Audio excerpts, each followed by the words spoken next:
तजल्ली ही तजल्ली है, नजर जाती जहां तक है। तजल्ली ही तजल्ली है, नजर जाती जहां तक है। अब मेरे ख्वाजा तेरा जलवा कहाँ से है, कहाँ तक है। तजल्ली ही तजल्ली है, नजर जाती जहां तक है। अब मेरे ख्वाजा तेरा जलवा कहाँ से है, कहाँ तक है।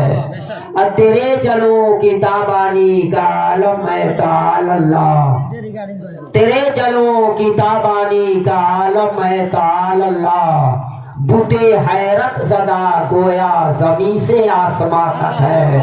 बुते हैरत ज़दा गोया ज़मीं से आसमां तक है। आजब तौकीर बख्शी है तेरी सूरत को कुदरत ने, अजब तौकीर बख्शी है तेरी सूरत को कुदरत ने।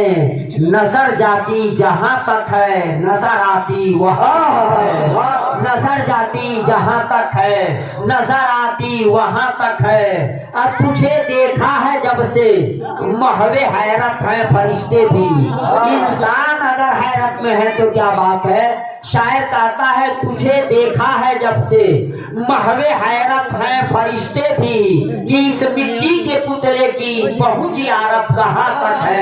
कि इस मिट्टी के पुतले की पहुंच यारब कहाँ तक है। एक बार झूम कर आप लोग दुरूद शरीफ पढ़ लें।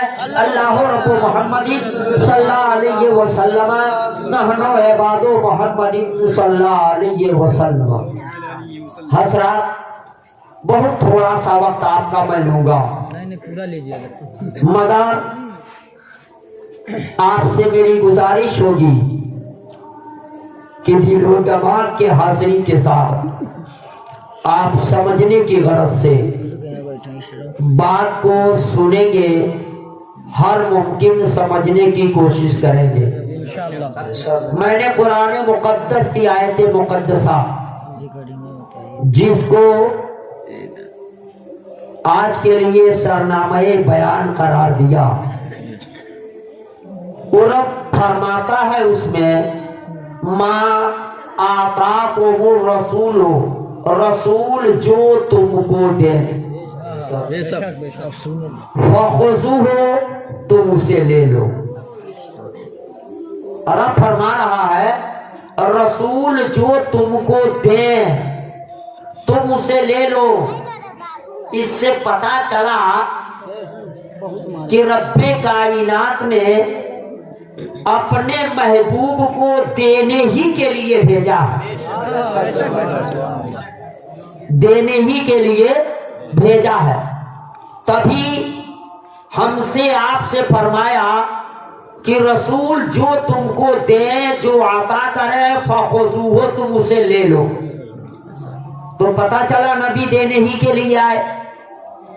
बरेली के ताजदार आला हसरत अजीमुल बरकत और रफीउद दर्जात मुजद्दिदे दीनो मिल्लत हामी अहले सुन्नत इमाम इश्क़ो मोहब्बत इमाम अहमद रज़ा खान फासिले बरेलवी अलैहि रहमतु रिज़वान इरशाद फरमाते हैं, वही रब है जिसने तुझको हमा तन करम बनाया।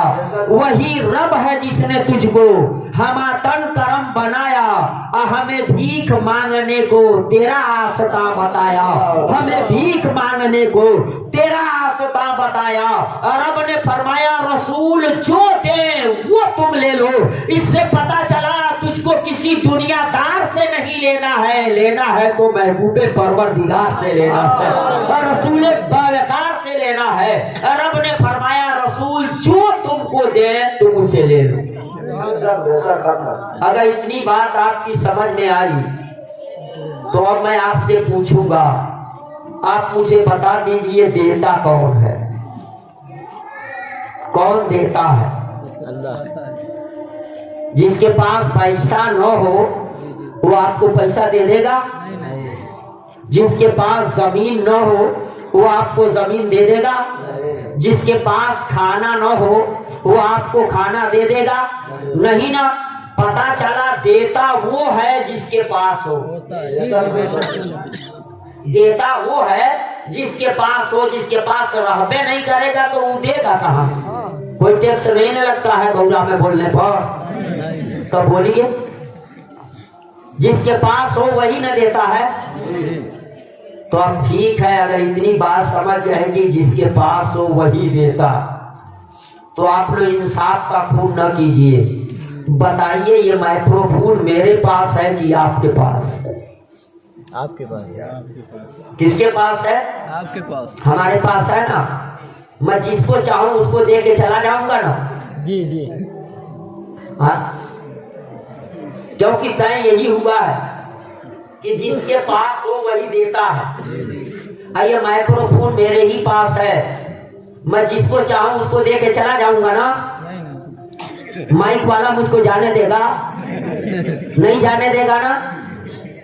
है मेरे ही पास, मगर मैं नहीं दे पाऊंगा। जी जी जबकि पहले तय हुआ है देता वही है जिसके पास हो। तो माइक्रोफोन तो मेरे ही पास है, मगर दे नहीं सकता। क्यों? है तो जरूर मेरे पास, मगर मैं इसका मालिक नहीं हूँ, मैं इसका मुख्तार नहीं हूँ। पता चला सिर्फ पास होना जरूरी नहीं, पास भी हो और वो उसका मालिक हो, मुख्तार भी हो, तभी दे सकता है किसी को। मसलन मेरे पास मोबाइल है, वो भी मेरे पास, ये किसी दूसरे का नहीं, मेरा ही है। मैं इसका मालिक हूं। माइक्रोफोन तो अगर किसी को दे दूं तो माइक वाला पकड़ लेगा, तुम कौन होते हो? माइक्रोफोन मेरा है, खरीद के मैं लाया हूं, इसका मालिक मैं हूं। तुम कौन होते हो किसी को दे देने वाला? मैं जाने नहीं दूंगा तो वो हमको पकड़ लेगा ना। मगर ये माइक्रोफोन मैं किसी को दे दूं तो कोई हमसे कहेगा काहे दे दिए। ये बात ना समझिएगा मैं किसी को दूंगा। मैं भी हर प्रोग्राम में एक एक मोबाइल देते चलूं तो मेरी भी खटिया खड़ी हो जाए। मैं ये मोबाइल दूंगा नहीं, समझने के लिए कह रहा। अगर मैं चाहूं और किसी को दे दूं तो किसी के बात का कुछ लगता है? नहीं। कोई रोक सकता है? क्यों? ये मेरे पास है और मैं इसका मालिक भी हूँ। पता चला कि देता वो है जिसके पास हो और वो उसका मालिक और मुख्तार भी हो। अब रब फरमाता है माता को वो रसूलो फखुजू हो, और रसूल जो तुमको दे तुम उसे ले लो। इससे पता चला ऐ दुनिया वालों, मैंने मुस्तफा को मालिक भी बना करके भेजा है और मुख्तार भी बना करके भेजा है। वो जिसको जो चाहे अता कर दे। मुसलमानों, किसी के बाप का कुछ नहीं लगता। वो जिसको चाहे इज्जत दे दे, जिसको चाहे सरमत दे दे, जिसे चाहे वकार दे दे, जिसे चाहे हुकूमत दे दे। अगर आपको यकीन न हो तो मैं कहूंगा हिंदुस्तान को रब्बे कायनात के महबूब ने मोइनुद्दीन दिया। ये हिंदुस्तान वालों का मुकद्दर है कि रब्बे कायनात ने हिंदुस्तान वालों को मोइनुद्दीन दिया और मोइनुद्दीन को रब्बे कायनात ने हिंदुस्तान दिया। इसलिए मोइनुद्दीन हमारे लिए अताए रसूल है और मोइनुद्दीन के लिए हिंदुस्तान अताए रसूल है।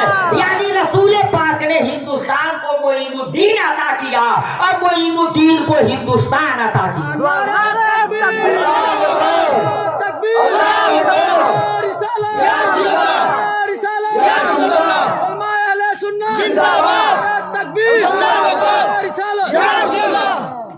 और रब के महबूब ने हिंदुस्तान को मोइनुद्दीन दिया।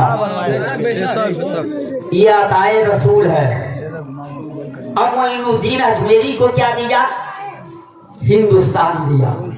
तो हिंदुस्तान उनके लिए अताए रसूल, गरीब नवाज हम हिंदुस्तानियों के लिए अताए रसूल। रसूल पाक ने अता फरमाया, वो आए जिसको नबी बनाए, जिसको नबी बनाए उस नबी का अख्तियार बाद में देखना, जिसको बनाया है उसका अख्तियार पहले देखना। आपको पता चलेगा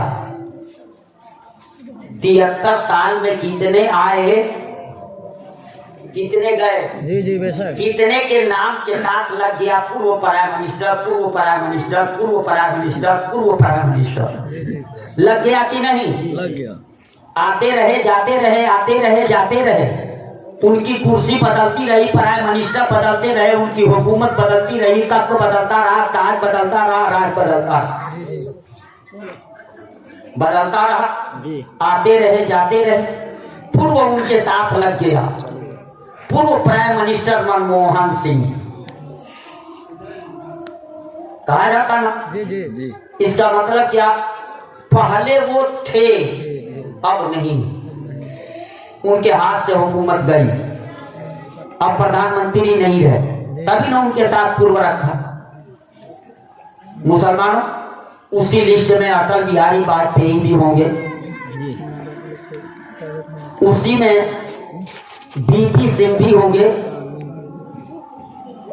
उसी में जब से हिंदुस्तान आजाद हुआ तब से आज तक न जाने कितनी लंबी वो लिस्ट बनेगी, उन सबके नाम के साथ पूर्व लगा। पूर्व का मतलब वो पहले थे आज नहीं है। मगर मुसलमानों, 800 साल का जमाना गुजर गया। 800 साल पहले भी दुनिया कही थी सुल्तानुल हिंद गरीब नवाज, और आज भी दुनिया कह रही है सुल्तानुल हिंद गरीब नवाज। उनके नाम के आगे पूर्व नहीं लगा, जो इस बात को बताए कि गरीब नवाज पहले हिंदुस्तान के सुल्तान थे और आज नहीं है। मुसलमानों में सोच में पड़ गया, आखिर क्या वजह है सबकी हुकूमत बदलती है, गरीब नवाज की सल्तनत क्यों नहीं बदल रही है? गरीब नवाज की सल्तनत क्यों नहीं बदल रही है? इनकी हुकूमत क्यों नहीं बदल रही है? तो जवाब मिला, तू समझ ना सका। अरे जिसे तू बनाता है जब चाहता है बिगाड़ देता है। मगर गरीब नवाज को हिंदुस्तान का सुल्तान किसी के बाप ने नहीं बनाया था, रसूल पाक ने बनाया था। इसको रसूल पाक बना दे, दुनिया की कोई ताकत उसकी हुकूमत को बदल नहीं सकती है, उसके तख्त को कोई उतार नहीं सकती, उसका ताज कोई छीन नहीं सकती, क्योंकि किसी दुनियादार ने गरीब नवाज को हिंदुस्तान का सुल्तान नहीं बनाया। मदीने के ताजे तो मैं नहीं कहता कि आज भी वो हिंदुस्तान के सुल्तान है। जी जी जी आपको दिखलाऊं कौन कौन लोग कहते हैं कि वो हिंदुस्तान के सुल्तान हैं। जी जी जी मेरा एक चैलेंज का जुमला नोट कर लो। कौन है माई का लाल भारत का वजीरे आजम? वाह वाह, बहुत खूब, सुभान अल्लाह। कौन है माई का लाल भारत का वजीरे आजम? वो आज के मोदी हो या कल के मनमोहन, वो सारे खा जाए अजमेरी की और इनकी चादर ना जाए अजमेर। ये मेरा चैलेंज का जुमला मैं कहा नोट कर लीजिएगा।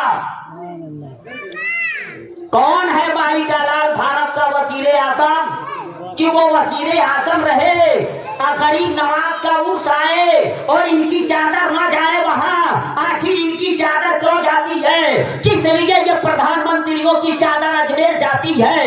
इनकी चादर का जाना बता रहा है कि ये चादर पेश करके कहना चाहते हैं गरीब नवाज, ये हुकूमत जो मुझको मिली है ये मेरी अपनी खरीदी हुई नहीं, वो आपकी दी हुई है, वो आपकी दी हुई है। और ये चाहते हैं मुसलमानों, दिल्ली वाला तो अजमेर मानते देखा गया है, मगर अजमेर वाले को दिल्ली जाके मानते किसी ने नहीं देखा है। गरीब नवाज की चौखट पे वक्त का राष्ट्रपति पहुंचता है तो देने नहीं मांगने पहुंचता है, वक्त का प्राइम मिनिस्टर भी पहुंचता है गरीब नवाज की चौखट पे तो देने के लिए नहीं मांगने के लिए पहुंचता है। अब दिल्ली वाला गया मांगने तो क्या मांगा, अमेरिका वाला भी मांगने आता है, लंदन वाला भी मांगने आता है, लाहौर वाला भी मांगने आता है, पूरी दुनिया गरीब नवाज से मांगने आती है। मैं सोच में पड़ गया, इस सब मांगने वाले यही क्यों आते हैं?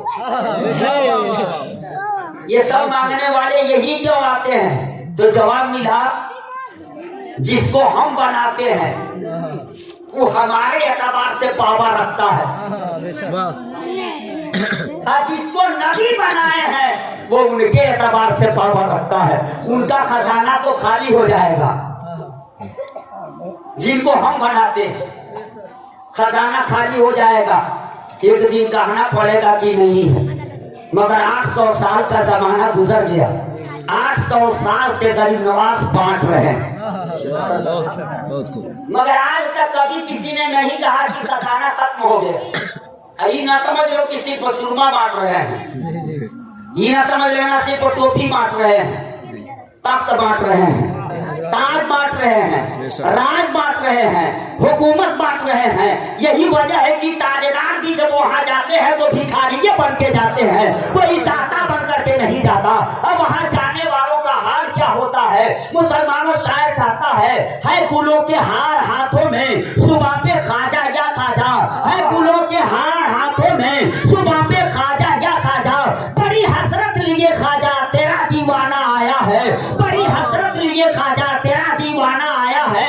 अब पिला दे साक़िए अजमेर हम रिंदों को जी भर के, पिला दे साक़िए अजमेर हम रिंदों को जी भर के। सुना है तैबा से भरकर तेरा पैमाना आया है, सुना है तैबा से भरकर तेरा पैमाना आया है। मुसलमानों हम और आप उस गरीब नवाज की जिक्र की महफिल रचा करके यहाँ बैठे।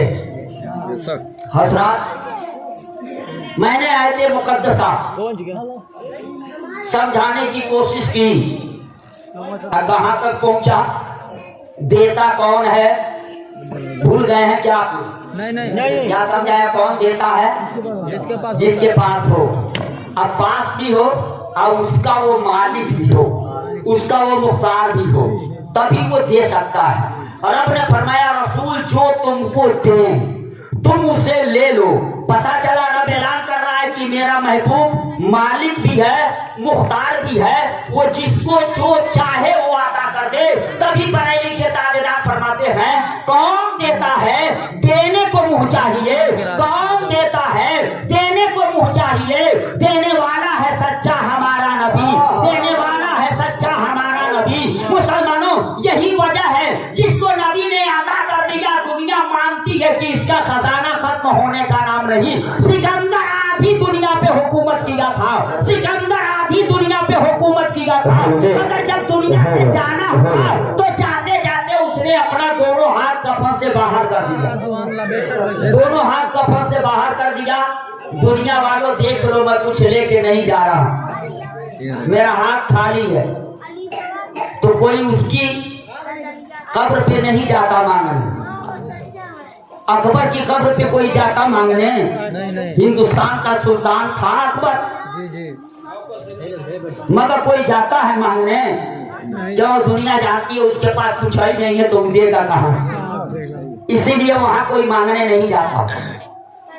तो सिकंदर तो अपना खाली हाथ दिखला के चला गया, मगर गरीब नवाज अपना खाली हाथ दिखा के नहीं गए, कफन में छुपा के ले गए।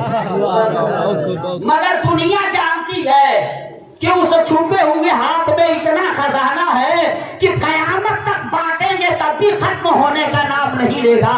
इसलिए मुसलमानों दुनिया कल भी जा रही थी मांगने और आज भी जा रही है मांगने। अजमेर वाला बांट रहा, अजमेर वाला दे रहा। तो जिसको नबी बनाए उसका ये हाल, तो खुद नबी का हाल क्या होगा, मेरे आका का हाल क्या होगा? इसका अंदाजा उससे लगाओ। मेरे आका के लिए रब ने फरमाया रसूल जो तुमको दे तुम उसे ले लो। अगर गरीब नमाज सिर्फ सुरमा और टोपी नहीं बांटते तो मेरे आका भी सिर्फ नमाज का तरीका देने नहीं आए, सिर्फ निगाह और तलाक का मसला बताने नहीं आए। मेरे आका शऊरे जिंदगी देने आए, आईने बंदगी देने आए। और जब तक हम उसे लेकर जिंदगी गुजार रहे थे, दाल में नमक के बराबर थे मगर कामयाब थे। पूरी दुनिया में तारीफ पढ़ करके देख लो, पैगंबर ने जो दिया उसको हम लिए थे तो मुट्ठी भर थे, हम दाल में नमक के बराबर थे, मगर जिगर निकले कामयाबियां बढ़ करके कदम बोसी करती नजर आई थी। मुसलमानों सरा अंदाजा लगाओ कि वो क्या थे। पैगंबर इस्लाम ने उनको बनाया था और जिनको नबी ने बनाया था, आका ने जिनको दिया था, जो दिया था उसी को लेकर के वो जिंदगी के शब और रोज गुजार रहे थे, तो कामयाब थे। आका ने जो दिया हमने उसको छोड़ दिया और छोड़ने का नतीजा निकला कि आज करोड़ों हैं, मगर पूरी दुनिया पे नजर डाल लो, इतना जलील कौम इस धरती पे कोई और नहीं नजर आएगी जितना जलील आज कौम मुस्लिम है। इसकी वजह क्या? जब वो मुट्ठी भर थे तो कामयाबी का ये हाल था कि कभी ईरान फतेह करते थे, कभी शाम फतेह करते थे, कभी यमन फतेह करते थे, जिगर निकलते थे, कामयाबी दौड़ करके उनके कदम बोसी करती थी। और आज हम करोड़ों की तादाद में हैं, मगर मुसलमानों हम मुल्क क्या पता करेंगे, अपनी इज्जत नहीं बचा पा रहे हैं, अपना वकार नहीं बचा पा रहे हैं, अपनी आबरू नहीं बचा पाएंगे। हम मुल्क क्या जीतेंगे, हम मुल्क क्या फतेह करेंगे, कमी कहाँ से आई। मुसलमानों जो मुल्क पे मुल्क फतेह करते थे, उनका हाल था कि पैगंबर के दिए हुए वसूल को लेकर के जिंदगी गुजारते थे, पैगंबर का दिया हुआ तरीका लेकर के जिंदगी गुजारते थे, पैगंबर इस्लाम का दिया हुआ निज़ाम लेकर के जिंदगी गुजारते थे। और जब पैगंबर का दिया हुआ वसूल लेके चलते थे तो वो बाद में जाते थे, कामयाबी पहले पहुंच जाया करती थी, कामरानियां पहले पहुंच जाती थी, वो बाइज्जत और बावकार जिंदगी गुजारते थे। आज हमने उसे छोड़ दिया। छोड़ने के लिए दिखलाऊं और लेने का नतीजा दिखलाऊं। आप याद कीजिए हिंदुस्तान का इतिहास, जब यहाँ तन के गोरे मन के काले ईस्ट इंडिया कंपनी के पर्दे में बैठकर भोले भाले हिंदुस्तानियों के हाथों में गुलामी की जंजीर डालने वाले जालिम अंग्रेजों का दौर था। जालिम अंग्रेजों के दौर में फौज में सूबेदार के मकाम पर, सूबेदार के पोस्ट पर एक मुसलमान था जिसको अब्दुल्लाह के नाम से जाना जाता। सुभान अल्लाह। सूबेदार के पोस्ट पर था। वो अंग्रेजों के दौर में फौज में और भी मुसलमान थे। एक रोज एक अंग्रेज ऑफिसर फौजियों को देखा तो उन फौजियों को देख करके उसको एक बात अच्छी नहीं लगी कि वो मुसलमान फौजी जो उसमें थे फौज में, उनके चेहरे पे दाढ़ी थी, सुन्नते रसूल जो नबी ने अता किया, उनके चेहरे पे दाढ़ी थी। अंग्रेज ऑफिसर देखा, वो देखने के बाद उन फौजियों से कहा, देखो अगर तुझे नौकरी करनी है, फौज में रहना है, तो चेहरे पे ये दाढ़ी नहीं होनी चाहिए।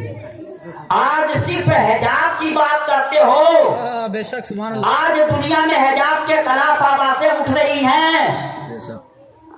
गोया दुनिया तेरी निशानियों को मिटाना चाह रही है। आज जिस दौर में दुनिया तेरी इस्लामी शियार को मिटाना चाह रही हो, उस दौर में मुसलमानों इस्लाम के सांचे में जिंदगी ढाल लेना एक जिहाद करने से कम नहीं, जिहाद करने से कम नहीं। पैगंबर इस्लाम का दिया हुआ तरीका था, फौजियों के चेहरे पे दाढ़ी थी। अंग्रेज ऑफिसर ने कहा, तुझे नौकरी करनी है तो मैं 3 दिन का मौका दे रहा हूं, चेहरे पे दाढ़ी नहीं रहनी चाहिए। कह करके अंग्रेज ऑफिसर चला गया। 3 दिन के बाद उसको आना था। मुसलमान फौजी सोच में पड़ गए, वो हाकिम है, अफसर है, वार्निंग दे करके चला गया। 3 दिन के बाद आएगा, हम लोग जवाब क्या देंगे। आपस में मशवरा किए। हम मशवरा करने के बाद गए जो सूबेदार था अब्दुल्ला, उसके पास, क्योंकि वो भी दाढ़ी रखे था, बड़े पोस्ट पे था, उसके पास गए। जाकर के इस बात को रखा तो सूबेदार अब्दुल्ला ने पूछा था कि तुम लोगों की राय क्या है। कहा, हमने नौकरी किया है, इसलिए हम नौकरी करें न करें, मगर अपने आका का दिया हुआ शियार, ये सुन्नते रसूल अपने चेहरे से हम नहीं हटाएंगे, अपनी दाढ़ियां नहीं कटाएंगे, अपना चेहरा साफ नहीं करेंगे। और उस वक्त सूबेदार अब्दुल्ला ने कहा, जाओ, जब 3 दिन के बाद वो आकर के तुमसे पूछे कि मैं कहा था चेहरे से दाढ़ी क्यों नहीं खत्म हुई, चेहरा साफ क्यों न हुआ, तो तुम लोग यही कह देना कि हमसे बाद में पूछना, सूबेदार अब्दुल्ला से पहले जाकर के पूछो। तब वो मुझसे पूछने आएगा, और मुझसे पूछने आएगा तो मैं जवाब दे दूंगा। मुसलमानों, वो अंग्रेज ऑफिसर 3 दिन के बाद आया, फौजियों से पूछा कि कह के गया था मगर तेरा चेहरा साफ नहीं हुआ, चेहरे पे तेरी दाढ़ी है। मुसलमानों, इतना कहना था तो उन सारे फौजियों ने एक आवाज होकर के कहा, हमसे बाद में पूछना, और पहले अब्दुल्ला जो सूबेदार है उससे जाकर के पूछे। उसके भी तो चेहरे पे दाढ़ी। पहुंच गए, और जा करके उसने कहा अब्दुल्ला, आज तुम्हारी वजह से ये सारे फौजी बच जा रहे हैं, सिर्फ तुम्हारी वजह से बच जा रहे हैं कि तुम भी चेहरे पे दाढ़ी रखे हो, इसलिए नौकरी करना है तो तुम पहले अपना चेहरा साफ करा लो। मुसलमानों, कैसी नौकरी थी, नौकरी जा रही थी। अब्दुल्ला ने कहा सुनो, नौकरी किया है मैंने, ईमान का सौदा नहीं किया। नौकरी किया है, ईमान का सौदा नहीं किया है। जरूरत पड़ेगी तो ये फौज की नौकरी अपने जूते की ठोकर मार दूंगा, मगर मदीने के ताजदार ने जो दिया है उसको कभी नहीं कटवाऊंगा, उसको कभी नहीं कटवाऊंगा। जरूरत पड़ी तो ये फौज की नौकरी जूते की ठोकर मारूंगा। जालिम अंग्रेज ऑफिसर को तैश आ गया और कहा तब तुझे फांसी दी जाएगी। अब्दुल्ला ने कहा सहाबा किराम नबी का चेहरा देख करके जान कुर्बान करते थे, मैं नबी की सुन्नत दाढ़ी पे अपनी जान कुर्बान करूंगा। और उसके बाद अब्दुल्ला को अब तख्तेदार पे चढ़ाने ले गए। कहा अब्दुल्ला जा रहे हो, फांसी पे चढ़ रहे हो, तख्त पे चढ़ गए, तेरी ख्वाहिश कुछ आरज़ू, घर वालों से कुछ कहना है? कहा कुछ नहीं कहना, मैं सिर्फ घर वालों के लिए नहीं, रहती दुनिया तक मेरी जिंदगी लोगों के लिए पैगाम होगी कि ये सुन्नते रसूल है, और इस सुन्नते रसूल के लिए मैंने फांसी का फंदा चूमा है, मगर रसूल की सुन्नत को छोड़ना मैंने गवारा नहीं किया। मुसलमानों, जब तक मुसलमानों के अंदर नबी की सुन्नतों का इतना एहतराम था कि जान दे सकते हैं, सुन्नते रसूल नहीं छोड़ सकते हैं, तो उसका नतीजा था कि कामयाबियां बढ़ करके उनकी कदम बोसी करती थी। मगर आज का मुसलमान नबी का कलमा भी पढ़ता है, दाढ़ी कटवा करके गंदे नाले में भी बहवाता। किसकी नकल करता है? अंग्रेजों का। अल्लाह ने तो फरमाया रसूल जो दे वो ले लो, मगर जरा आईने में आप चेहरा देख करके मालूम कीजिए कि जो आपका चेहरा है क्या वो रसूल ने दिया? जो आपका चेहरा नजर आ रहा है क्या सिद्दीक़ अकबर ने दिया? जो आपका चेहरा है क्या वो फारूक आज़म ने दिया है? जिस गरीब नवाज का जश्न मना रहे हो क्या उस गरीब नवाज ने दिया है? किसने दिया है? ये किसकी नकल कर रहे हो? मुसलमानों कहां चले गए?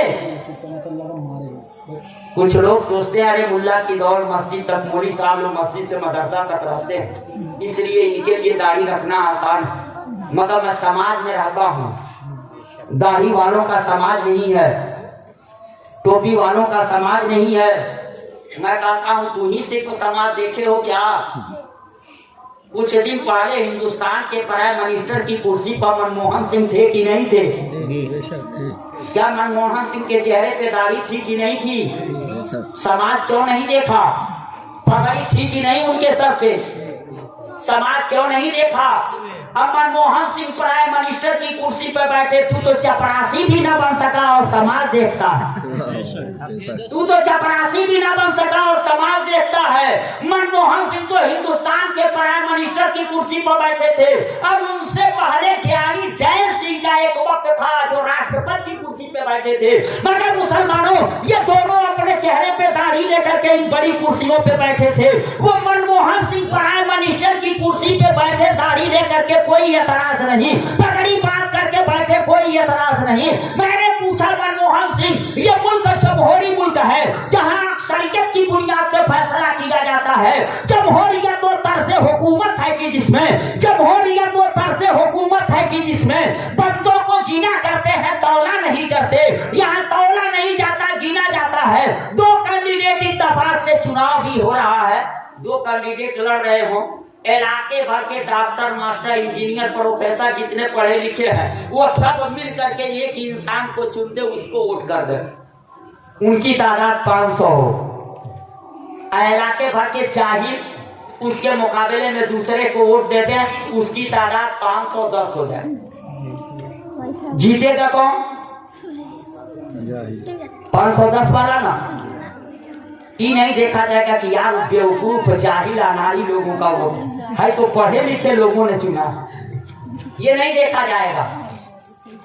तो जमहूरियत तो तर्ज हुकूमत है कि जिसमें बंदों को गिना करते हैं, तौला नहीं करते। यहाँ गिना जाता है 1 2 3, तौला नहीं जाता कि हो जाहिल है और पढ़ा लिखा इसका फैसला अच्छा होगा, नहीं। बस जिसको ज्यादा मिल गया है उसी की डिग्री है, चाहे वो जाहिल हो अनाड़ी हो, मगर चुना है। जरा आप सोच लो, ये जमहूरी मुल्क है, इसी का नाम जमहूरियत है। गोया अक्सरियत की बुनियाद पे फैसला होता, ज्यादा की बुनियाद पे फैसला होता। मैं भी जानना चाहा, मनमोहन सिंह जब प्राइम मिनिस्टर की कुर्सी पे बैठे हो तो क्या आपने अक्सरियत का ख्याल किया?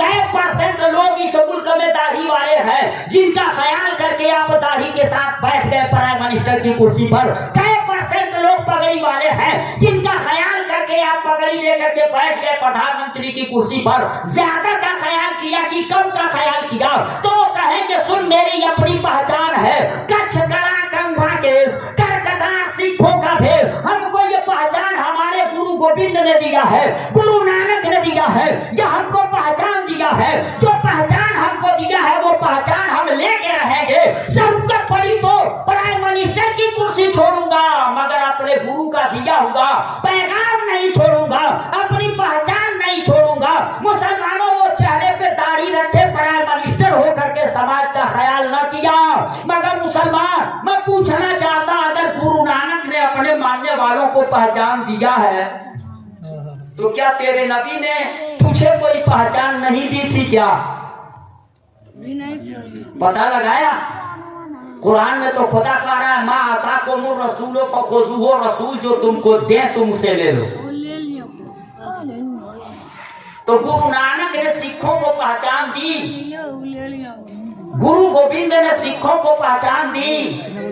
क्या मदीने के ताजदार ने तुझे पहचान नहीं दी? वो पहचान कहाँ उतार दिया तूने? आईने में झांक करके देखो, कहाँ तूने उतार दिया।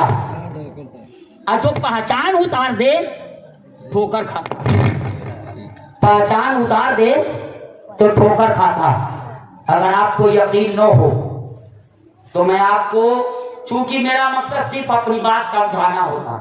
ट्रेन का सफर किया है कि नहीं? किया है। ट्रेन में कभी कभार टीटी आते हैं, आते हैं। अच्छा, जब टीटी आते हैं तो उनको देखते लोग पहचान जाते कि नहीं कि ये टीटी। कैसे पहचानते हैं? उनको वर्दी मिल गई, उनको चिल्ला मिल गया, उनको पहचान मिल गई। मुसलमानों जब वो चलते हैं तो अपनी पहचान लेके चलते हैं। आज जब अपनी पहचान के साथ चलते हैं तो जो लोग बेला टिकट बैठे हुए हैं उस वर्दी को देख करके ही वो लोग खुश हो जाते हैं ना कि हमारी ही बोगी में चल रहे हैं। हाँ, देख के लोग डर जाते, बोगी बदल देते, उतर जाते। डरे क्यों? इसलिए कि आने वाला अपनी पहचान लेके आया था, और जब अपनी पहचान में था तो गलत तरीके से सफर करने वाले देश से ही डरने लगे। मुसलमानों मैं कहना चाहूंगा, मदीने के ताजदार ने जो पहचान दिया था, जब तक तू वो पहचान लेकर के जिंदगी गुजार रहा था तब तक तुझे कहना नहीं पड़ता। गलत जिंदगी गुजारने वाले तेरा नाम सुन करके डरते थे, तुझे देख करके डरा करते थे। मुसलमानों जरा अंदाजा लगा लो, सोच लो, मगर तूने अपनी पहचान क्या उतारी? वही टीटी मैंने अपनी आंख से देखा है थावे स्टेशन पर।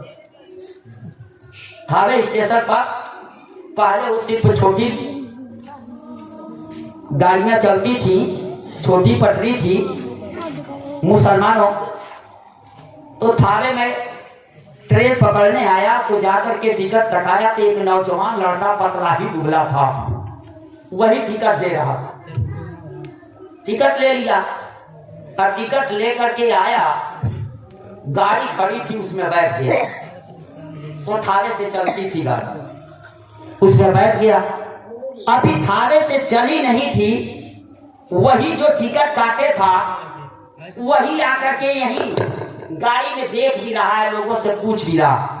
इत्तेफाक से जिस बोगी में मैं बैठा था उसमें एक तरफ से लोगों से टिकट मांग रहा था, लोग टिकट दिखला रहे। उसमें एक लड़का बैठा था जो एक पत्रिका लेके पढ़ रहा था। ये वर्दी में तो था नहीं टीटी के, सबसे टिकट मांगा, सबने दिखलाया। जब उसके पास गए तो खड़ा होकर के कह रहा, भाई साहब टिकट दीजिए। मगर वो किताब पढ़ने में मस्त है। ये दोबारा बोल दिए, भाई साहब टिकट दीजिए। फिर भी वो सर नहीं ऊपर उठाया, अपना किताब पढ़ रहा। जब तीसरी मरतबा इन्होंने कहा, अरे भाई साहब मैं टिकट मांग रहा हूँ, तब वो सर उठा के कह रहा है, मैं बहरा नहीं हूँ, मैं सुन रहा हूँ। तुम होते कौन हो टिकट मांगने वाले? ये अथॉरिटी तुमको किसने दी है? आखिर तुम किस बुनियाद पे टिकट मांग रहे हो? क्या कोई हमसे टिकट मांगे तो मैं उसको दिखला दूं? अरे जिसको ये पावर दिया है उसको पहचान भी रेलवे ने दिया है, इसलिए हम किसी के मांगने पर नहीं देंगे, हम उसी को देंगे जिसको ये अथॉरिटी दी गई है, जिसको ये पावर दिया गया है। 3 मरतबा कह दिए, चौथी मरतबा अगर तो कह दिया तो अभी धक्का देकर के नीचे गिरा दूंगा। तो मैं समझ गया। बताओ, जब वर्दी उतार दे तो ट्रेन में टीटी की धक्का खाने लगे। अगर अपनी पहचान मिटा दिया, अपनी वर्दी उतार दिया, आज मुसलमान पूरी दुनिया में तू भी धक्का खा रहा है। उसका नतीजा यही है कि मदीने के ताजदार ने जो तुझे वर्दी दी थी, जो बिल्ला दिया था, जो पहचान दिया था, उसको तूने मिटा दिया है। और जो मिटा दे निशानी को वो दुनिया से मिटाया जाता है। आज पूरी दुनिया में तेरी हालत बद से बदतर होती नजर आ रही है। दूसरों पे इल्जाम लगाते, अपनी कमी नहीं देखते। मुसलमानों, हमारी कमी का हाल यह है कि गांव में जाओ देखो तो आलीशान मस्जिदें हैं, मस्जिद आलीशान है, मगर पता करो तो पता चलेगा कि कितना वक्त ऐसा होता है कि अगर इमाम साहब आजान ना दे तो मस्जिद में आजान नहीं हो। कितने वक्त अकेले इमाम साहब ही नमाज पढ़ लेते हैं। आबादी मुसलमानों की नारा लगाता है, गौस का दामन नहीं छोड़ेंगे, ख्वाजा का दामन नहीं छोड़ेंगे। एक जगह ऐसे ही मैं सुना, लोग कह रहे थे ख्वाजा का दामन नहीं छोड़ेंगे, गौस का दामन नहीं छोड़ेंगे। नारा लगाने वाले से पूछा, नमाज पढ़ते हो? कहा ना। मैं कहा, अरे तो पकड़ा ही कहाँ है कि तू नहीं छोड़ेगा?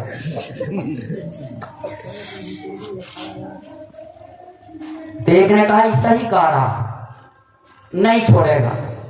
कहा, मौलाना आप भी कह रहे हैं सही कह रहा है? मैं कहा हाँ। एक जगह 2 आदमी लड़ रहे थे, 2 लड़ रहे थे। किस बात पर? उसमें से एक कह रहा था कि हमारे पीर साहब का वजू तो महीनों महीनों नहीं टूटता। दूसरे ने कहा, यार तुम्हारे पीर साहब आदमी नहीं है क्या कि 1-1 महीना उनका वजू नहीं टूटता? खाना नहीं खाते, पानी नहीं पीते, अगर खाते पीते हैं तो पेशाब पैखाने की जरूरत पड़ती होगी कि नहीं? कैसे 1-1 महीना उनका वजू नहीं टूटता? कहा, तुम मानो या ना मानो, हमारे पीर साहब का वजू 1-1 महीना नहीं टूटता। दूसरा कहा, ये मानूंगा ही नहीं। ये दोनों आपस में लड़ रहे थे जब तक मौलाना साहब पहुंचे। क्या बात है? अब तो सुन रहे मौलाना साहब इसकी पागल पड़ी, कह रहा हमारे पीर साहब का वजू 1-1 महीना नहीं टूटता। तो उन्होंने कहा, सही कह रहा है, नहीं टूटता हो। कहा, मौलाना आप भी कह रहे हैं, ये कैसे होगा 1-1 महीना वजू न टूटे? कहा, बदला टूटता किसका? जो वजू किया हो, इतने लोग बैठे, जो वजू करके बैठा हो उसी का ना टूट सकता है, और जो बेला वजू बैठा उसका का टूटेगा? जो बेला वजू बैठा उसका का टूटेगा? मौलाना ने कहा, इसके पीर साहब वजू करते ही नहीं होंगे, इसलिए टूटता ही नहीं होगा। वजू करते ही नहीं होंगे इसलिए टूटता ही नहीं होगा। मुसलमानों से अंदाजा लगाओ, गौर करो। मैं आपसे कहना चाहूंगा, क्या क्या तूने मिटा दिया। आलीशान मस्जिद बना लेना कमाल नहीं है मुसलमानों, मस्जिदों को अपने सल्तों से आबाद करना ये कमाल है। आज कहते हैं लोग गौस का दामन नहीं छोड़ेंगे, ख्वाजा का दामन नहीं छोड़ेंगे, मगर मैं जानना चाहता कि मुझे बता दे, गौस के दामन पकड़ने का मतलब क्या होगा? ख्वाजा का दामन पकड़ने का मतलब क्या होगा? ख्वाजा का दामन भी पकड़े और बेनमाजी भी रहे, क्या ये हो सकता है? ख्वाजा का दामन भी पकड़े और झूठ भी बोलता रहे, क्या ऐसा हो सकता है? गौसे पाक का दामन भी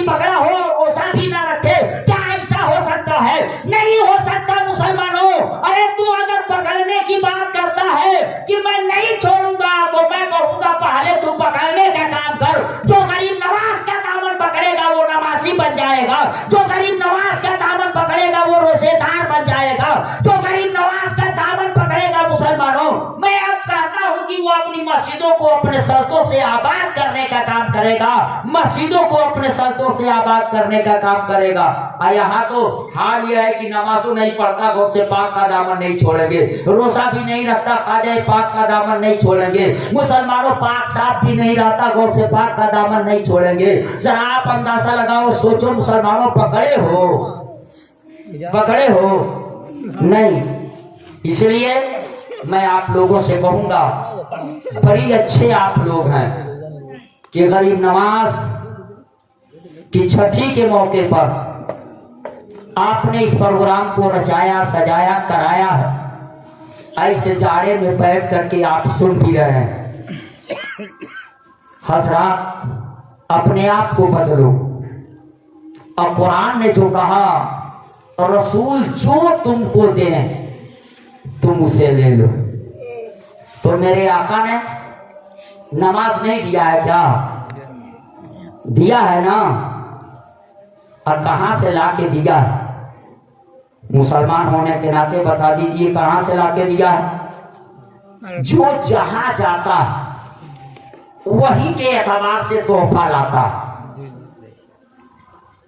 जगह के एतबार से तोहफा लाता ना। आपका कोई दोस्त 2 साल सऊदीया रहे और सऊदीया से आने के बाद बैगन आपके वहां 1 केजी भेज दे, तो आप समझेंगे ना कि इसने तोहफा पेश किया है जी। 2 साल सऊदीया रहे और आए तो बैगन आपके वहां भेज दे, आप समझेंगे दोस्त ने तोहफा भेजा है? बोले इंसाफ से जी। इस्लाम पैसा आप कहेंगे आया है सऊदी से, आइए बैगन 2 साल सऊदीया क्या रहा, इसका दिमाग आसमान पे चढ़ गया, मेरा मजाक उड़ाने लगा। अगर उसे देना था तो सऊदीया से आया तो थोड़ा सा जमजम ही दे दिया होता, मैं उसको तोहफा समझा होता। 1 खजूर ही दे दिया होता, मैं उसे तोहफा समझा होता। पता चला आदमी जहां से आता है वैसा तोहफा पेश किया करता है। यही तो बात है मुसलमानों। जरा आप अंदाजा लगाओ, मेरे आका ने भी क्या दिया है आपको? नमाज मेरे आका ने दिया है। कहां जाकर के लाए थे? सऊदीया से लेकर के आए थे, महाराष्ट्र से लेकर के आए थे, क्या अमेरिका से लेकर के आए थे, क्या लंदन से लेकर के आए थे? अरे मेरे आका मेराज में गए थे, और आका जब मेराज में गए थे रब के कुर्बे खास में गए थे, और मेरे आका रब के कुर्बे खास में पहुंच करके सर की आंखों से खुदा को देखा, और आका ने पहुंच करके सर की आंखों से देख करके बातें की। वो मेरे आका की मेराज है मुसलमानों। मगर मेरे आका वहां से आने के वक्त में ख्याल किए कि मेरी तो मेराज हो गई, मेरी उम्मत की मेराज कैसे होगी? इसलिए तोहफा ऐसा लेकर के चलो कि मेरी उम्मत अपना ले तो मेरी उम्मत की मेराज हो जाए। मेरे आका मेराज में गए थे और रब के कुर्बे खास से आए तो नमाज तोहफे में लेकर के आए। और तोहफे की कीमत क्या होती है? आपका कोई दोस्त आपके घर कोई तोहफा भेजे, 2 खजूर भेजे, आप उसको ना लीजिए, वापस कर दीजिए। आपका कोई दोस्त या आप ही अपने किसी दोस्त के घर तोहफा दीजिए, तो तोहफा उसी के घर भेजेंगे जिसको आप अपना मानेंगे।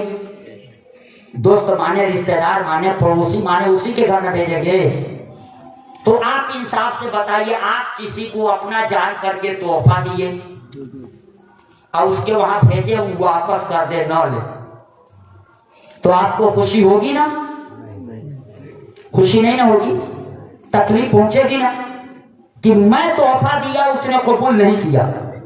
तो आपका तोहफा, तोहफे में आप खजूर दे सकते हैं, मिठाइयां दे सकते हैं, कोई सामान दे सकते हैं, यही न देंगे। मगर आपका दिया हुआ तोहफा अगर आपका दोस्त ना कबूल करे, आपका रिश्तेदार ना कबूल करे, तो आपको तकलीफ पहुंचती है और आप उससे नाराज हो जाते हैं। मैं कहना चाहता हूं, आपके तोहफे की इतनी कीमत है तो रब की बारगाह से ला करके मुस्तफा ने तोहफे में नमाज अपनी उम्मतियों को दिया था। जो उम्मती उसे नहीं पढ़ता, इंसाफ से बताए मुस्तफा उससे खुश होंगे कि नाराज होंगे? नाराज होंगे ना। तो जो लोग नमाज नहीं पढ़ते वो अपने नबी को खुश करने का काम कर रहे हैं कि नाराज? क्या करने का काम कर रहे हैं बताएं? नाराज करने का। कोई उम्मती ऐसा होगा जो अपने नबी को नाराज करना चाहे, और वो भी उस नबी को जो नबी उस वक्त काम आएगा जिस वक्त बाप नहीं काम आएगा, मां नहीं काम आएगी। आपके वहां लोग मरते हैं कि नहीं? मरते हैं ना। तो जो मर जाता है लोग उसको क्या करते हैं? कहाँ ले जाते हैं मरने के बाद? कब्रिस्तान। और कब्रिस्तान में कब खोद करके तैयार रखते हैं? बड़ी लंबी चौड़ी कोठरी होती है ना, वो कब्र की कोठरी बड़ी लंबी चौड़ी होती है कि नहीं? अरे अल्लाह के बंदे देखे नहीं हो क्या कब्र? तो कुछ तो हाँ ना बोलिए। बड़ी लंबी चौड़ी कोठरी होती है ना? लंबी चौड़ी कोठरी नहीं होती। एक जगह इसी बात को बोला तो उधर से एक नौजवान था, मौलाना आप लोग भी ऐसी बात करते हैं, कब्र लंबी चौड़ी कोठरी होती है? मैं कहा तो बड़ी छोटी कोठरी होती है। मैं कहा बड़ी छोटी? कहा हाँ बहुत छोटी। मैं कहा जरा वो इंच टेप ले आओ जिससे नापे हो कब्र कितनी छोटी कोठरी होती है। मैं तुझको नाप करके दिखलाऊं कि कितनी बड़ी कोठरी। कहा मौलाना फिर वही सिद्ध कर रहे हो, कब्र छोटी कोठरी नहीं होती। मैं कहा इंच टेप ले आओ, ये कोठरी मैं दिखला रहा हूं, पहले उसको नाप लेना तब कब्र को नापना, पता चल जाएगा कब्र छोटी कोठरी है कि बड़ी कोठरी। कहा वो कौन सी कोठरी? मैं कहा कब्र की कोठरी में बाद में गया, इस दुनिया में आने से पहले जिस कोठरी में था वो बता। इस दुनिया में आने से पहले किसी कोठरी में थे कि नहीं? हम और आप थे ना। वो कोठरी कौन सी थी? माँ का शिकम। तो माँ के शिकम में थे ना। मैंने कहा इंच टेप ले आ और उस कोठरी को नाप जिस कोठरी में तू था। जिस कोठरी में जाएगा उसको बाद में नापना कब्र को, मगर जिस कोठरी से आया है उसको पहले नाप ले। कहा वो कौन सी कोठरी? मैं कहा शिकमे मादर, रहमे मादर, माँ के पेट में किसी दिन तू भी था, मैं भी था, सभी थे। तेरी माँ अपने हाथ से 3.5 हाथ की ना? कहा हाँ। मैं कहा उसी 3.5 हाथ में उसका सर भी ना? हाँ। उसी में उसका गला भी ना? कहा हाँ। मैं कहा उसी में उसका सीना भी ना? कहा हाँ। कहा उसी में उसका पांव भी ना, उसकी पिटली भी ना, उसकी रान भी ना, उसकी कमर भी ना। तो अब कमर भी निकाल दो, रान भी निकाल दो, पिटली भी निकाल दो, ऊपर से सर भी निकाल दो, गला भी निकाल दो, सीना भी निकाल दो, और बीच में बचा क्या? क्या बचा? पेट। मगर पूरी पेट को कोठरी ना समझना बच्चे के लिए, उस पर कई कमरे हैं। खाने के लिए कोठरी अलग है, पीने की कोठरी अलग है, सांस लेने की कोठरी अलग है, और उसी में बच्चा और बच्ची के रहने के लिए कोठरी अलग है। तो 3.5 हाथ में से ये सब निकाल दोगे तो वो बचेगा कितना? अब उसके बाद उसमें खाने वाली कोठरी अलग कर दो, पीने वाली कोठरी अलग कर दो, सांस लेने वाली कोठरी अलग कर दो। अब जो बचा उसको नापो इंच टेप से, वो कितनी बड़ी कोठरी? तो बड़ी छोटी कोठरी थी ना, उसी में थे ना, बड़ी छोटी कोठरी थी ना। मगर मुसलमानों ये गांव का नाम गौरा ना, गौरा के हर आदमी की शौकत गौरा से पूरी होती है, हो जाती है। गौरा के हर आदमी की शौकत गौरा से नहीं ना पूरी होती। कभी उसको हुगली जाना पड़ता होगा, कभी सिसवा, कभी महाराजगंज जाना पड़ता होगा, कभी गोरखपुर, पता चला उसकी सारी जरूरत गौरा से नहीं पूरी हो रही है, इतने बड़े गांव से नहीं पूरी हो रही है। जरूरत को पूरा करने के लिए कहीं जाना पड़ता है। मगर जब उस छोटी कोठरी में तू माँ के शिकम में था और हमें मादर में था, तो उस छोटी कोठरी में तेरी जरूरत की सारी चीजें मुहैया कर दी गई थी। तुझको कहीं नहीं जाना पड़ता था, तेरे लिए सब कुछ खुदा ने उसी में इंतजाम कर दिया। ये खुदा की कुदरत थी। अब इस पर ईमान रखो कि जो खुदा इस पे कादिर है कि हमें मादर को तेरे लिए एक दुनिया बना दे और तेरी जरूरत की सारी चीज उसी में मुहैया करा दे, वह खुदा इस पर भी कादिर है कि वो चाह ले तो तेरी कब्र को लंबी चौड़ी दुनिया बना दे और तेरी जरूरत की सारी चीजें तेरी कब्र में मुहैया फरमा दे। तभी बरेली के ताजदार फरमाते हैं, कब्र में लहराएंगे ताहशर चश्मे नूर के, कब्र में लहराएंगे ताहशर चश्मे नूर के, जलवा फरमा होगी जब तलात रसूलुल्लाह की। नारे तकबीर, नारे रिसालत, मसलक के आला हजरत, ख्वाजा का हिंदुस्तान, हिंदुस्तान के सुन्नी मुसलमान, नारे तकबीर, नारे रिसालत। हजरत, मैं बताना चाह रहा था क्योंकि इस बात को लाया कहा वहां की, मैं कहा कि वो आका जिसने नमाज को तोहफे में ला करके हमें आपको दिया, मेराज से ला करके दिया, रब के कुर्बे खास से ला करके दिया। जो नहीं पढ़ता गोया वो आका के दिए हुए तोहफे को अपनाया नहीं ना, आका को खुश करने वाला काम नहीं न किया। मुसलमानों, वो आका तेरे काम आएंगे, कौन सा मुंह दिखलाएगा?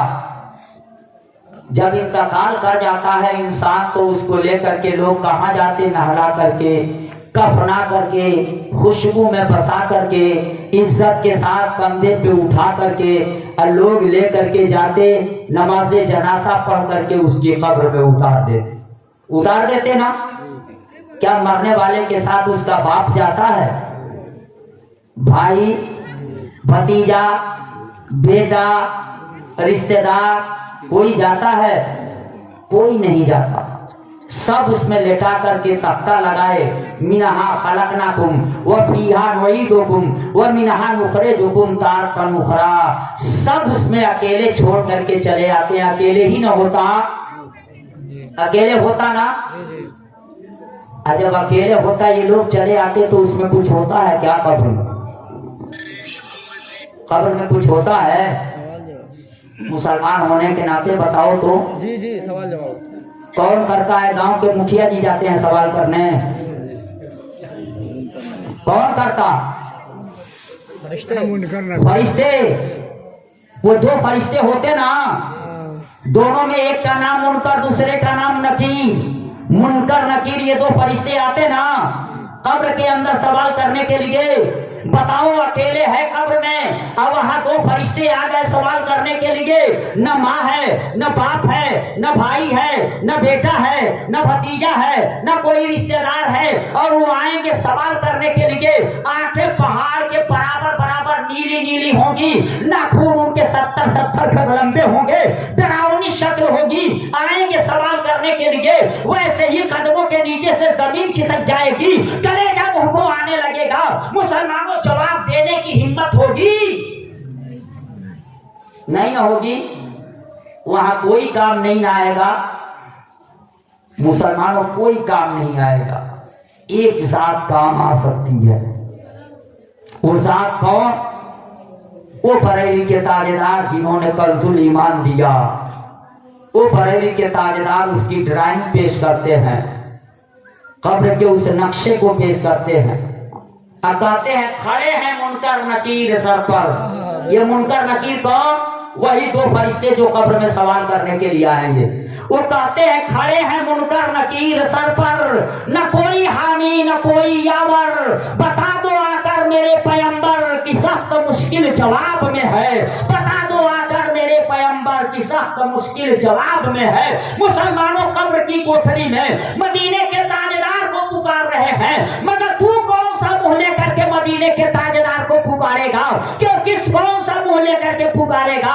और कैसे तू कहेगा कि कब्र में आका मेरी मदद फरमा दीजिए, जबकि न चेहरा दिखाने के लायक तू बना सका, न नबी का दिया हुआ चेहरा तू अपना सका, न सीरत को अपना सका, न सूरत को अपना सका, न किरदार को अपना सका।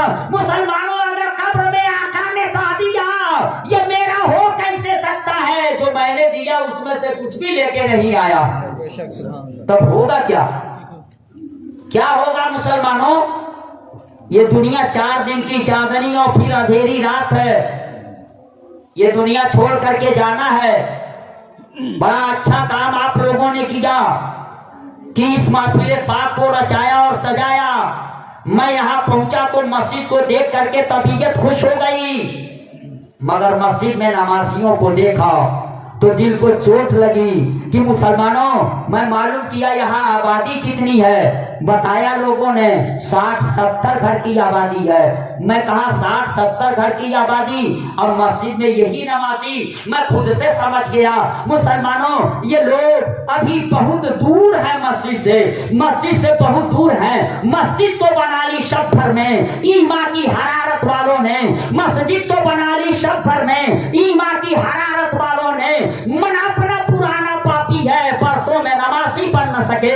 मन अपना पुराना पापी है, परसों में नमाजी बन न सके। अरे मस्जिद बनवाए हो, ठीक किए हो, मगर मस्जिद बनाई किस लिए जाती है? संतों से आबाद करने के लिए बनाई जाती है। संतों से आबाद करने के लिए बनाई जाती है मस्जिद। आपने ही नहीं मस्जिद बनाया, मस्जिद तो गरीब नवाज ने भी बनवाया। मस्जिद तो गरीब नवाज ने भी बनवाया। और जानते हैं वो तो उस वक्त बनवाए ना कि जब वो मस्जिद बनवाने लगे तो सालिम उसे रोकने के लिए कहे रात में काम होता है, गरीब नवाज के दीवाने रात में मस्जिद का काम कर रहे हैं। चिराग जला करके, वो इलेक्ट्रिक का जमाना नहीं था उस वक्त के। राजा ने ऐलान करा दिया सबको तेल दिया जाएगा, गरीब नवाज के चाहने वालों को तेल नहीं दिया जाएगा। वक्त पे गरीब नवाज का दीवाना तेल खरीदने गया। जब मार्केट में गया तो तेल वालों ने कह दिया सबको तेल मिलेगा, मगर राजा का आर्डर है खाजा और खाजा के चाहने वालों को तेल नहीं दिया जाएगा। गरीब नवाज का दीवाना पलट आया, आके कहता है खाजा से अब तो गजब हो गया, अब हम लोग अंधेरे में रहेंगे, चिराग कैसे जलेगा, तेल हम लोगों को नहीं मिलेगा। राजा ने ऐसा ऐलान करा दिया है। गरीब नवाज ने कहा घबराने की कोई जरूरत नहीं, वक्त हुआ। गरीब नवाज ने कहा लगन ला करके नीचे रख दिया जाए। बर्तन नीचे रखवा दिया। गरीब नवाज ने वजू किया और कहा मैं वजू कर रहा हूँ, मेरे वजू का पानी बहने न देना, बर्तन में इकट्ठा कर लो। गरीब नवाज ने वजू किया है और वजू का पानी बर्तन में इकट्ठा कर लिया गया। और गरीब नवाज ने कहा यही वजू का पानी, आज तेल नहीं न मिला है। और राजा ने तेल पे पाबंदी लगा दी है ना, मगर लो अब तेल की जगह पे यही पानी वजू वाला डाल लेना अपनी चिरागों में और अपनी चिरागों को रोशन कर देना। मुसलमानों, तारीख बताती है गरीब नवाज के दीवानों ने उस रात चिराग के अंदर तेल नहीं डाला था, वही पानी डाला था। मगर कमाल था उस रात में मुसलमानों कि गरीब नवाज के वहां तो चिराग के अंदर तेल डाला गया था और चिराग रोशन हुआ, रोशनी फैल रही थी। मगर मुसलमानों, राजा के घर में तेल नहीं, तेल डाला गया था मगर उनके चिराग रोशन नहीं हुए, पूरा राज अंधेरे में रहा। और पता चला गरीब नवाज उसके उनके पावर का ये हाल है। मदीने वाले ने जिनको चुना उनके पावर का ये हाल है कि जरूरत पड़े तो पानी को तेल बना दे, जरूरत पड़े तो तेल को पानी बना दे, पानी को तेल बना दे और तेल को पानी बना दे। सुबह को जब दोनों चिरागों को देखा गया तो जिसमें पानी डाला गया था वहां से तेल निकला, जिसमें तेल डाला गया था उससे पानी निकला। वो गरीब नवाज मस्जिद तो उन्होंने भी बनवाई, मगर क्या देखने के लिए, आबाद करने के लिए ना। बड़े अच्छे आदमी हैं आप कि आप लोगों ने मस्जिद बनवाया। मैं आप लोगों से दरखास्त करूंगा, बड़ा अच्छा काम किया है आपने, चंदा दिया है, अपना आराम कुर्बान किया है, जाड़े में बैठ करके आप लोग सुने हैं। सिर्फ सुनना कमाल नहीं, पैसा दे देना कमाल नहीं। मैं नहीं कहता कि आप ही के अंदर कमी है, मैं भी आदमी हूँ, मेरे अंदर भी कमी है।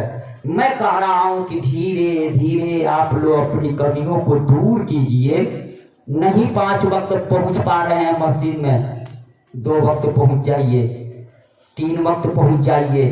धीरे धीरे आप नमाज को पकड़ने की कोशिश कीजिए। जिस दिन नमाज आपको पकड़ लेगी ना, उस दिन आपकी नमाज नहीं छूटेगी। आप जब तक नमाज को पकड़ते रहेंगे तब तक कभी छूट सकती है, मगर जिस दिन वो नमाज आपको पकड़ लेगी, आप जहां कहीं रहोगे वहीं पढ़ लोगे, तब आपकी नमाज नहीं छूटेगी। आप कोशिश कीजिए, बुरा ना मानिएगा, मेरी बात को बुरा नहीं ना मान रहे हैं मुसलमानों, कोशिश कीजिए। आप लोग कल के मुसलमानों के अंदर ये बातें पाई जाती थी, जब वो खुद को संवारते थे तो रब्बे कायनात उनको इज्जत व वक़ार देता था। एक नाम आप लोग सुने होंगे, सुल्तान सलाहुद्दीन अय्यूबी।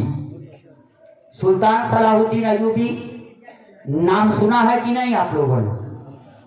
बड़ा बुज़दिल और कायर इंसान का नाम था। हाँ, बड़ा बहादुर ना, जिसने बैतुल मुक़द्दस को आजाद कराया। ये बहादुरी उसके अंदर कहां से आई? ये दिलेरी उसके अंदर कहां से आई? ये हौसला उसके अंदर कहां से आया? जानते हैं कहां से आया? बुनियाद तो पहले मजबूत करो, तब ना बिल्डिंग मजबूत होगी। सुल्तान सलाहुद्दीन अय्यूबी उस बाप का बेटा है और उस मां की शिकम से पैदा हुआ है, जिसके बाप ने शादी करने के लिए शर्त रखी थी कि मेरी शादी उस लड़की से होगी जो मेरा हाथ पकड़ के मुझको जन्नत में पहुंचाए। और जिसके पेट से ऐसा लड़का पैदा हो जो बैतुल मुक़द्दस आजाद कराए, ऐसी लड़की की तलाश इनके बाप को थी। ऐसी लड़की की तलाश बाप को थी। अम्मा को ऐसे लड़के की तलाश थी कि मेरी शादी उस लड़के से होगी कि मेरा शौहर मेरा हाथ पकड़ के जन्नत में पहुंचाए, और उसके नुतफे से, उसकी नस्ल से जो बच्चा पैदा हो बैतुल मुक़द्दस आजाद कराए। इत्तफाक से दोनों एक शेख की बारगाह में पहुंचे रिश्ता ही ढूंढने के लिए, और दोनों एक ही जगह पहुंच गए।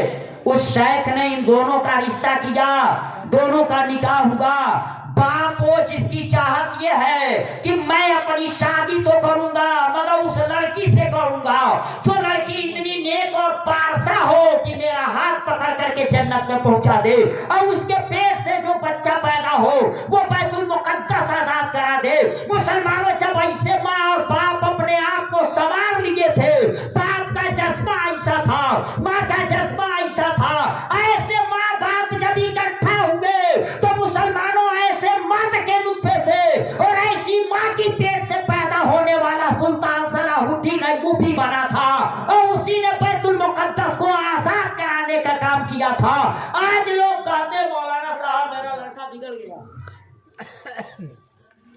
लोग कहते मौलाना साहब मेरा लड़का बिगड़ गया, मेरी एक बात नहीं मानता। कहते हैं कि नहीं लोग कि लड़का बिगड़ गया, मेरी एक बात नहीं मानता।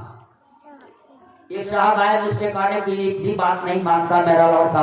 मैं कहा नहीं मानता है तो तू काहे को परेशान है, छोड़, नहीं मानता है तो ना मान।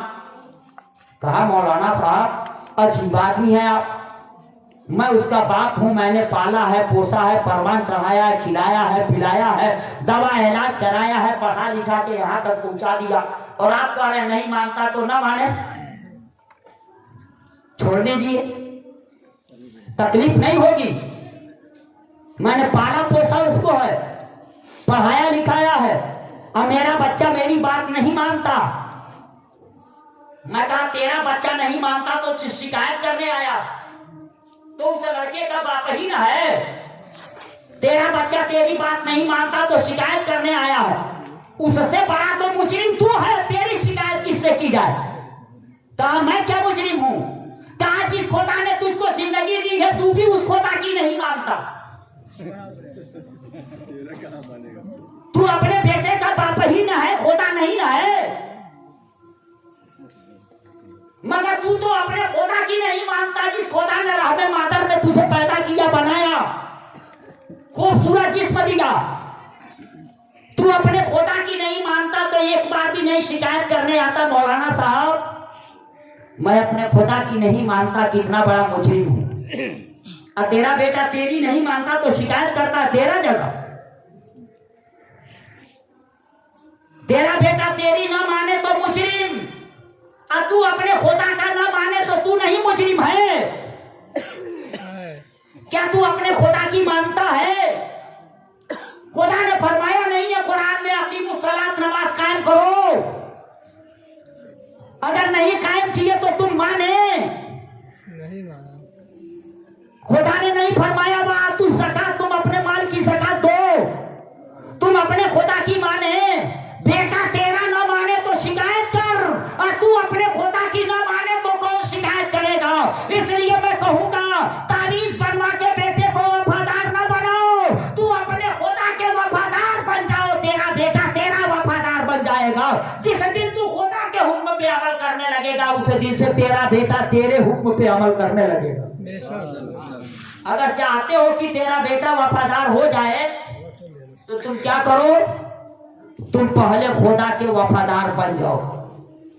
खुदा के वफादार बन जाओ, और जब खुदा के वफादार बन जाओगे तो इंशाअल्लाह ताबीज़ नहीं बनवानी पड़ेगी, तेरा बेटा तेरा वफादार बन जाएगा।